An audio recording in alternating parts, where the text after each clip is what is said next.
अगर आप भी कंटेंट राइटिंग से घर बैठे एक अच्छी इनकम चाहते हैं तो बने रहिए मेरे साथ, क्योंकि आज मैं आपको बताऊंगी कि कैसे आप एक अच्छे कंटेंट राइटर बन सकते हैं, इसका फ्यूचर क्या है और वो कौन कौन सी स्किल्स हैं जिन्हें हर एक कंटेंट राइटर में होनी ही चाहिए। इन स्किल्स को फ्री में कैसे सीख सकते हैं और इससे आप महीने का कितना कमा सकते हैं। तो चलिए शुरू करते हैं आज का ये वीडियो। लेकिन आगे बढ़ने से पहले अगर आप हमारे चैनल पर नए हैं तो हमारी स्किल्स या चैनल को सब्सक्राइब कर लें, क्योंकि इस चैनल पर courses, career, skills and job से रिलेटेड लाइफ चेंजिंग वीडियोस हर वीक मिलती रहेंगी। So without any further delay, let's get started.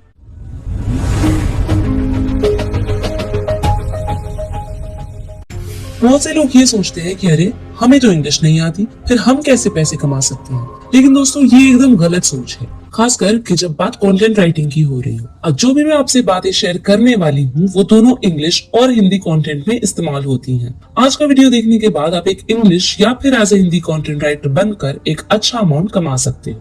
तो चलिए सबसे पहले जानते हैं कि आखिर ये कंटेंट होता क्या है। तो दोस्तों कंटेंट का मतलब होता है किसी भी तरह की इंफॉर्मेशन जो ऑडियंस को इन्फॉर्म करे, एजुकेट करे, इंस्पायर करे या फिर कन्विंस करे। देखिए आज के टाइम में कंटेंट राइटर्स की डिमांड बहुत ही ज्यादा बढ़ गई है, जिसके कोई रीजंस हैं, जैसे सोशल मीडिया का ओवरयूज। हर एक बिजनेस चाहे छोटा हो या बड़ा इंटरनेट की दुनिया में अपना ऑनलाइन एक पहचान बनाना चाहता है। इसलिए हर किसी को अच्छा स्क्रिप्ट, अच्छा कंटेंट चाहिए अपनी website, product description, marketing video, social media post, email marketing, books, newsletter, magazines, ऐसे हजारों कामों के लिए। अब जानकर हैरान होंगे कि पूरे इंटरनेट का 80% कंटेंट इस लास्ट 2 सालों में क्रिएट किया गया है, जिसकी वजह से कंटेंट राइटर्स भी बहुत ज्यादा हैं। लेकिन घबराइए नहीं, क्योंकि मैं आपके साथ प्रो टिप्स शेयर करने वाली हूँ जो आपको एक अच्छा कंटेंट राइटर बनाकर पैसिव इनकम जनरेट करने में मदद करेगी। मैं 2019 से as a freelance content writer काम कर रही हूँ और सिर्फ कंटेंट लिखकर ही एक अच्छा खासा अमाउंट कमा लेती हूँ। और जब मैं इसमें बिगिनर थी तब भी मैंने इनिशियल मंथ में 10,000 से 12,000 तक कमा लेती थी, जो कि एक घर बैठे बहुत अच्छी इनकम है।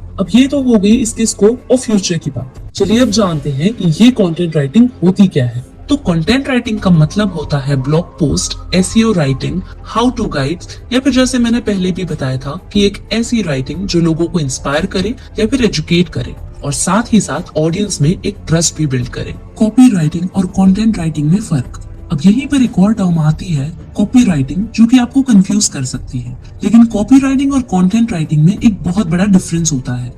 कॉपी राइटिंग में आपको एड्स, सेल्स पेजेस या फिर सेल्स ईमेल्स लिखनी होती है और इसका मेन पर्पस होता है कन्वर्जन। कंटेंट राइटिंग का मतलब सिर्फ कुछ लिखना ही नहीं होता है, बल्कि आपके द्वारा लिखा गया कंटेंट कितना हेल्पफुल है ये भी मैटर करता है। और हाँ, उसमें बताई गई इन्फॉर्मेशन सही है या नहीं, ये एक सबसे जरूरी चीज है। कंटेंट राइटर कैसे बने? देखिए मुझे जो कंटेंट राइटिंग की बेस्ट चीज लगती है वो ये है कि एक कंटेंट राइटर बनने के लिए आपको किसी क्वालिफिकेशन की जरूरत नहीं है। लेकिन अगर आपको चाहिए कि नहीं मुझे इसमें कुछ सर्टिफिकेट भी चाहिए जो मैं क्लाइंट्स को दिखा सकूं, तो आप मास कम्युनिकेशन में डिप्लोमा या फिर डिग्री भी ले सकते हैं, या फिर आप कहीं से सिर्फ कंटेंट राइटिंग का कोर्स पूरा करके सिर्फ एक सर्टिफिकेट भी ले सकते हैं। लेकिन दोस्तों अगर आप मेरी माने तो आपको ये सब में पैसे वेस्ट करने की जरूरत नहीं है, क्योंकि आप इसके बिना भी एक अच्छे कंटेंट राइटर बन सकते हैं। अब बात आती है कि एक अच्छा कंटेंट राइटर कैसे बना जाए। तो इसके लिए आपको कुछ स्किल सीखनी होगी जो कि आप फ्री में यूट्यूब से सीख सकते हैं। एसईओ। अगर बात करें स्किल्स की तो आपको एसईओ की समझ होनी चाहिए। एसईओ का मतलब सर्च इंजन ऑप्टिमाइजेशन। अगर आपको एसईओ नहीं आता है तो आपके कंटेंट की कोई वैल्यू नहीं है, क्योंकि एसईओ से ही आपका लिखा हुआ कंटेंट सर्च इंजन में अपना रैंक ला पाएगा।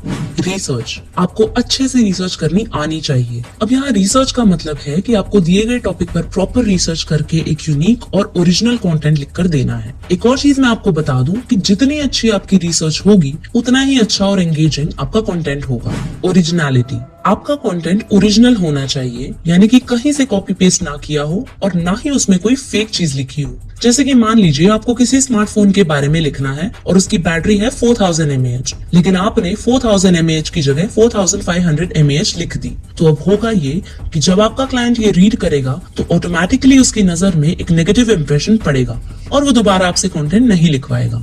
इसलिए कंटेंट ओरिजिनल होना चाहिए। और आपका कंटेंट प्लेजरिज्म फ्री है या नहीं, ये आप plagiarismdetector.net जैसे वेबसाइट्स पर चेक कर सकते हैं। कम्युनिकेशन।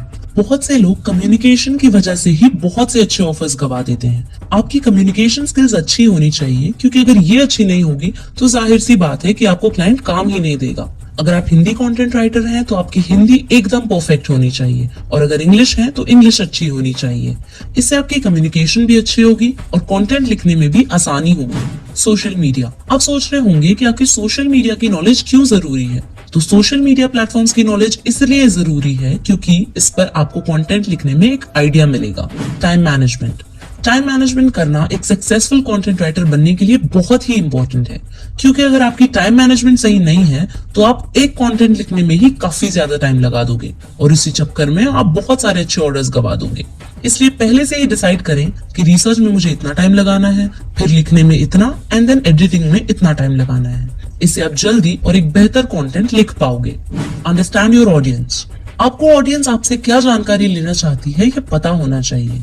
अपनी ऑडियंस की नीड को समझकर ही कंटेंट लिखें, नहीं तो ऐसा होगा कि आपके कंटेंट का टाइटल कुछ और होगा और आप लिखोगे कुछ और जिससे ऑडियंस का इंटरेस्ट नहीं बन पाएगा। प्रूफ रीडिंग, अब 7 पॉइंट्स में आपने एक अच्छा सा कंटेंट तो लिख दिया, लेकिन उसके बाद भी एक चीज बच जाती है जो बहुत से कंटेंट राइटर नहीं करते हैं, और वो है प्रूफ रीडिंग। अब प्रूफ रीड करने पर आप अपने कंटेंट में उन गलतियों को पकड़ सकते हैं जिन्हें आप लिखते वक्त नहीं पकड़ सकते हैं। तो जब आपको कंटेंट पूरा कंप्लीट हो जाए तो उसके बाद प्रूफ रीड जरूर कर लें। इससे आपको 2 फायदे मिलेंगे। पहला ये कि आपको अपनी गलती का पता चल जाएगा, और दूसरा ये कि आप उससे ऑडियंस की नजरों से पढ़ पाएंगे कि आपकी ऑडियंस को आपका कंटेंट कैसा लगेगा। अब ये सब में परफेक्ट होने के लिए आपको खुद तो प्रैक्टिस करनी ही होगी, और साथ ही साथ एसईओ जैसी स्किल्स को भी सीखना होगा, क्योंकि उसके बिना आपके कंटेंट की कोई वैल्यू नहीं है। एक्स्ट्रा टिप, अब वीडियो एंड करने से पहले आपको एक बोनस टिप दे देती हूँ जो मैंने खुद भी ट्राई की है। आप क्लाइंट्स का ट्रस्ट जीतने के लिए अपना एक छोटा सा ब्लॉग भी बना सकते हैं ताकि आप उन्हें अपना वर्क दिखा सको। अब इसमें भी आप अलग अलग नीशेस पर आर्टिकल लिखिए, जैसे एक टेक पर, एक हेल्थ पर, एक स्पोर्ट्स पर, या फिर किसी और नीश में भी आप लिख सकते हैं जिसमें आपको नॉलेज हो। अगर अलग अलग नीशेस पर नहीं तो आप किसी एक नीश पर फोकस करें जिसके बारे में आपको नॉलेज भी हो, क्योंकि अगर आपको अपनी नीश से पहले से ही थोड़ा बहुत नॉलेज होगी तो आप आसानी से उसके रिलेटेड टॉपिक्स पर लिख पाएंगे। तो ये था हमारा आज का वीडियो। आई होप आपको ये इन्फॉर्मेशन पसंद आई होगी और आपको इससे कुछ फायदा भी मिलेगा। वैसे तो मैंने इस वीडियो में सब कवर करने की कोशिश की है, लेकिन फिर भी अगर आपके कंटेंट राइटिंग से रिलेटेड और भी कुछ क्वेश्चंस हैं तो आप कमेंट बॉक्स में पूछ सकते हैं। मैं